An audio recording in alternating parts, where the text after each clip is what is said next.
got TCC True Crime Documentaries. This is our first time ever reacting to them. I don't know how they tell their stories or what. So we're going to go ahead and jump into it. You know what I'm saying? Y'all know how we do it with somebody new. If it's approved, y'all going to get another video of them. You feel me? So let's go ahead and get into it, bro. Hi, y'all. Juan Luis Lagunos Rosales was a 17-year-old from Mexico who had achieved internet fame. Bro, did you just call her phone? Juan Luis Lagunos Rosales was a 17-year-old from Mexico who had achieved internet fame and envy-inducing notoriety from his viral social media videos depicting his hard partying lifestyle. With no paternal influence and his mother absent for most of his upbringing, Juan eventually dropped out of school at 15 and left his hometown to start a new life on his own terms. After settling in the city of Culiacan, his risky videos showcasing binge drinking sessions earned him the nickname El Pirata de Culiacan, as well as over 1 million social media followers. What y'all call me if I smoke? As his popularity grew, so did his age-inappropriate behavior. Juan's unrestricted consumption of alcohol and drugs, accessorizing with weapons, and overall pretense of being untouchable would ultimately catch up with him following an insolent video targeting a ruthless cartel boss. His ensuing death would cut short a bright youth full of potential in a cautionary tale about the perils of social media fame and power dynamics in Mexico. Hey, we ain't showing that now. Born in Navalado, Sinaloa, Juan came from a broken family, never knowing his father and eventually abandoned by his mother as a young boy, leaving him in the care of his maternal grandmother. Though she tried to provide Juan with the basic... And he's still somehow to find out to be bad. Guys like these, man, I ain't gonna lie. Some people are forced into that lifestyle. Some people want to get in that lifestyle because they think it's cool.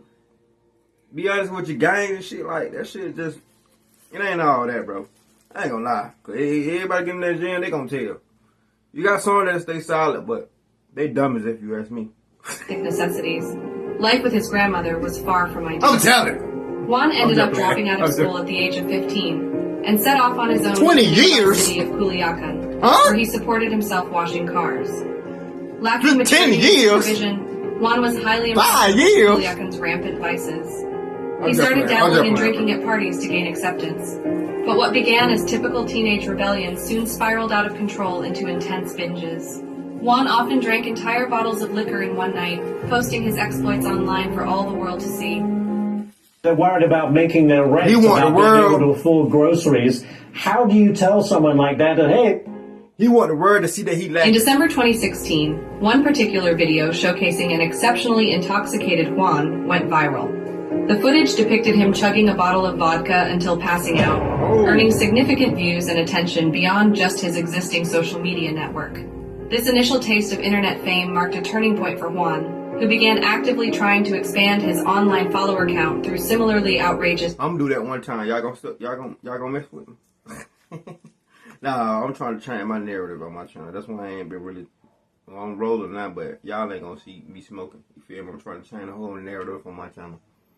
Drinking videos. These videos proved to be successful clickbait. The more outrageous footage he posted of his underage drunken escapades, the more followers flocked to his social media pages. Within a year, his fan base grew exponentially to hundreds of thousands on Instagram and over 1 million on Facebook. Y'all like drunks, don't you? People simply couldn't get enough of the reckless teenager consuming copious amounts of liquor and acting the fool. The more attention his binge drinking received online, the further Juan took things in a dangerous bid to increase his popularity. It became a perilous cycle. The public would cheer on his extreme behavior, while Juan chased that celebrity high by upping the ante, too drunk and cocksure to quit. To continue growing his brand, he adopted the fitting nickname El Pirata de Culiacan, which translates to the Pirate of Culiacan. This new nickname definitely matched his online persona, and views just kept increasing. Just say the pirate, bro. Despite only being 16 at the time, Juan had no qualms about openly broadcasting his excessive underage drinking, defying Mexico's legal drinking age of 18. He made no attempts to conceal his illegal behavior, even drawing attention to it. Juan taunted commenters who called him out for his age by proudly flaunting fake mustaches and prominent tattoos of a pirate and tiger, daring symbols of adolescent rebellion. As Juan's binge drinking footage continued circulating online without backlash, he wrongly assumed his internet celebrity status made him immune to real repercussions. But his recklessness finally caught up to him in the summer of 2017, when he was arrested for underage public intoxication. Many thought that this would be a wake-up call for Juan, and that he may finally face meaningful justice. But it seemed that the police simply brushed away his crimes, diminishing any hopes for accountability. I don't think I want to go to Mexico. Juan was released after just a short detention, facing no serious repercussions. I love Mexican women, though. This only further emboldened Juan's burgeoning belief in his invincibility, yet it would be this inflated self-assurance and unrepentant commitment to his reckless image that would ultimately lead him into a path of even greater danger. In December 2017, fresh off yet another weekend spent carousing with questionable company twice his age, a clearly inebriated Juan took to social media with an even more outrageous idea. He decided to openly send a confrontational message mocking notorious cartel whose ruthless Jalisco New Generation cartel exerted iron-fisted control throughout Culiacan. Spewing curses into the camera with drink-flushed cheeks, Juan addressed the notorious crime lord directly, arrogantly proclaiming "El Mencho, a mí me pela la verga," a phrase which loosely translates to "El Mencho can suck my d-."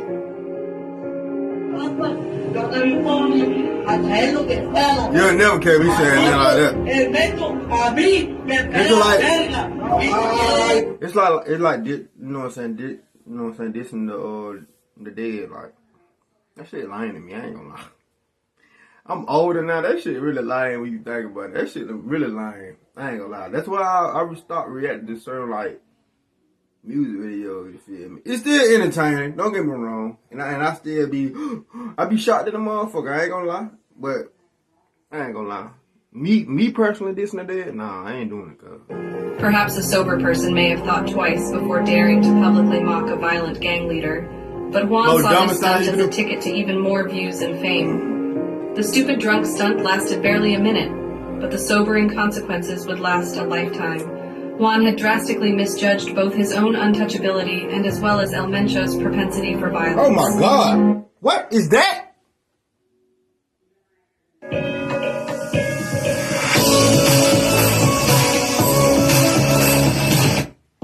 If I would have seen that picture. While Juan's minute, but the sobering consequences would last a lifetime. Juan had drastically misjudged both his own untouchability and as well as El Mencho's propensity. If I would have seen this picture right here, I wouldn't even mess with Buddy. And they got their own armor trucks that look like police trucks. Cause you think I'll mess with them? Come on now. Yeah, some people got to be smart. For violence. For real.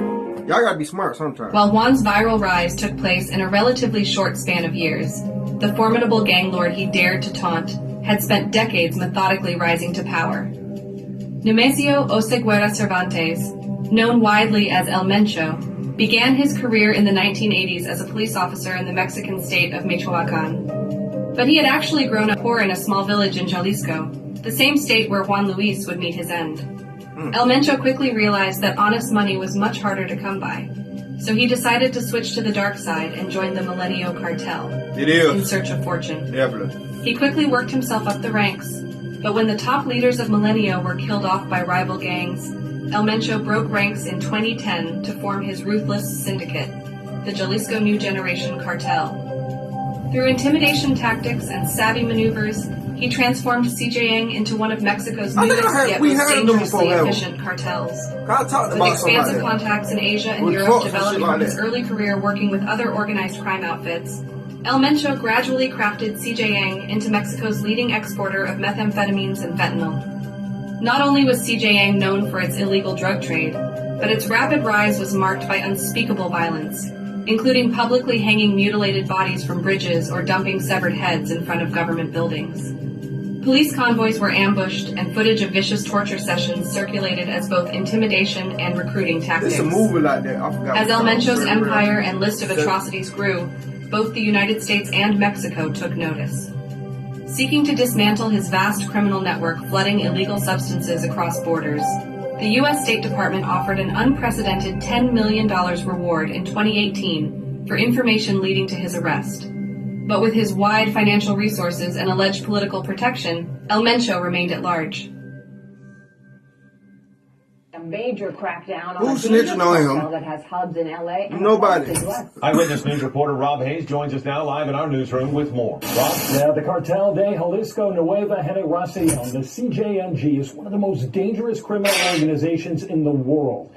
It should have been abundantly clear to anyone with even the most basic grasp of the situation that El Mencho wasn't someone to be messed with.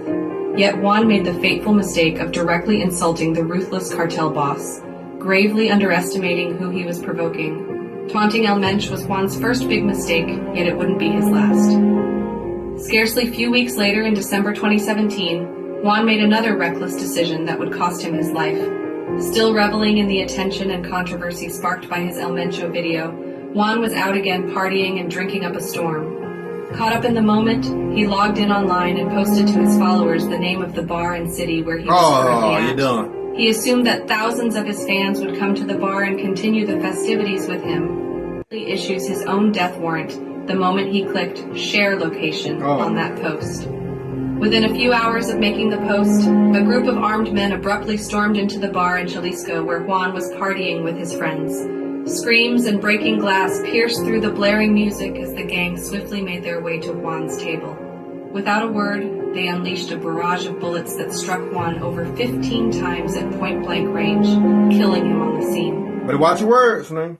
When Culiacan police arrived to process the grisly scene, they initially had difficulty identifying the body and were only able to confirm that it was Juan Luis due to his distinguishing tattoos. They shot him that many times? They also found the body of a 25-year-old bar worker who appeared to be hit by a stray bullet. But it was clear Juan had been the sole target of the attack. With little immediate evidence beyond the CCTV footage, police wrote off the crime as probable gang retaliation due to the video Juan posted only weeks earlier. They suspected that the CJ Yang was responsible for the murder, yet no arrests have been made. With Mexico facing a swelling homicide epidemic, law enforcement ultimately deemed the murder as self-inflicted by Juan embracing narco-culture and taunting dangerous gangsters. Hey man, y'all need to start playing with y'all lives for real. This ain't no game. Like, what world is it cool to diss somebody? You know what I'm saying? This a boss that you know that's with the shits. No DR, bro. They're just crazy if you ask me. I ain't gonna lie, bro. That being said, see when I see y'all. Make sure I give video a thumbs up. TCC True Crime Documentaries. Great video. Y'all will be getting more reactions out of me. That being said, see when I see y'all. Let's ride.